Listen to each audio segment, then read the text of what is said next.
ایک شخص نے امام جواد علیہ السلام کو خط لکھا اور اپنے باپ کے بارے میں شکایت کی. یہ بہت غور سے سنیے گا. میں کہتا ہوں جس نے اپنے باپ کے بارے میں شکایت کی تو امام نے جواب دیا وہ ہمارے ہر گھر میں بڑا بڑا سا جو ہے وہ امام کا جو کلام ہے وہ پرنٹ ہو کر اور ڈیزائنڈ ہو کر لکھا ہوا ہونا چاہیے تاکہ طلاقیں رک سکیں, تاکہ ماں باپ بچوں کے تعلقات اچھے رہ سکیں, تاکہ حقوق الناس کی ادائیگی میں انسان کوتاہی نہ کرے. اس نے یہ کہا کہ اے فرزند رسول میرا باپ تو ناصبی ہے, یعنی یہ نہیں کہ غیر شیعہ ہے, بلکہ جو لفظ اگر مجھے استعمال کرنے جو خط کا لفظ ہے خبیث اور رائے, خبیث ہے, یعنی اس کی رائے خبیث ہے. تو مولا میں کیا کروں, اپنے باپ کے ساتھ کیسا سلوک کروں؟ امام نے 3 جملے لکھے, سبحان اللہ. پہلا فرمایا کہ المدارات, پہلے بسم اللہ الرحمن الرحیم, یہ خط محمد ابن علی تقی الجواد کی جانب سے اپنے ایک محب کے نام, اور پھر فرمایا کہ المدارات خیر من المکاشفہ. مدارات کا مطلب ہوتا ہے کسی طریقے سے ایڈجسٹ کر لینا, کسی طریقے سے گزار لینا معاملے کو. المدارات خیر من المکاشفہ. امام نے کہا کہ جو مدارات ہے یہ مکاشفہ یعنی جھگڑا کرنے سے بہتر ہے, کسی طریقے سے گزار لو. کس باپ کے لیے؟ جو ناصبی تھا. آج آپ سوچیے طلاق کے ریشوز کتنے اوپر ہیں. کیوں ہم امام کی سے ایک بات کو نہیں سمجھتے؟ کیونکہ جوان وہ لڑکا لڑکی اور اب تو یہ کہ بات کے معاملات بھی پہنچ, انہیں شاید احساس بھی نہیں ہو پاتا کہ یہ طلاق کتنی بڑی آفت پہ جا رہے ہیں. بچوں کا کیا ہوگا, ان کی تربیت کا کیا ہوگا, خود انسان کے لیے اپنے سائیکالوجیکل کتنے زیادہ اس کو ایشوز اور پرابلمز ہوں گے, کتنا زیادہ حرام کی طرف جانے کا امکان بڑھ جائے گا. یہ نہیں سوچتے. امام نے کہا المدارات, تمہیں تکلیف ہے لیکن تکلیف میں گزارا کر لینا بہتر ہے اس جھگڑے سے کہ جس میں بعد میں پشیمانی ہوگی.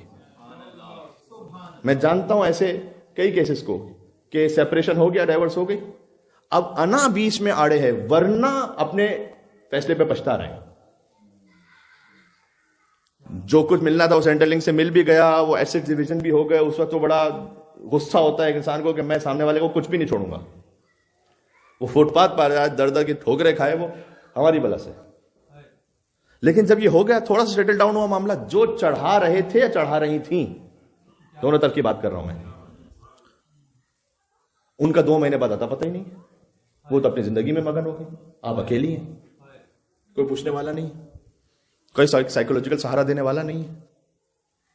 جو کمپیشنٹ پارٹنر جو اللہ سبحانہ و تعالیٰ نے شوہر و زوجہ کو بنایا, آپ اپنے لیے یا اپنے بچوں کے لیے کہیں سے فنڈز لے آئیں گی لیگل معاملات کو نمٹا کر. بچوں کے لیے باپ کہاں سے لے کر آئیں گے؟ باپ کہاں سے لے کر آئیں گے؟ یا آپ اپنے بچوں کے لیے ماں کہاں سے لے کر آئیں گے؟ اللہم صلی علی محمد وعلی محمد. میں دونوں طرف سے بات کر رہا ہوں. امام جواد علیہ السلام نے کیا کہا؟ امام علیہ السلام نے کہا کہ المدارات خیر من المکاشفہ, گزارا کر لینا بہتر ہے اس نزاع سے کہ جس میں بعد میں شرمندگی پشیمانی ہے. پہلا. دوسرا جانتے امام نے 3 جملے لکھے تھے خط میں. دوسرا جملہ امام نے لکھا, یاد رکھ ان مع العسر یسرا, ہر مشکل کے ساتھ ایک آسانی ہے. کہ یقیناً ہر مشکل کے ساتھ ایک آسانی ہے. یہ نہ سمجھ کہ ہمیشہ مشکل ہی رہے گی.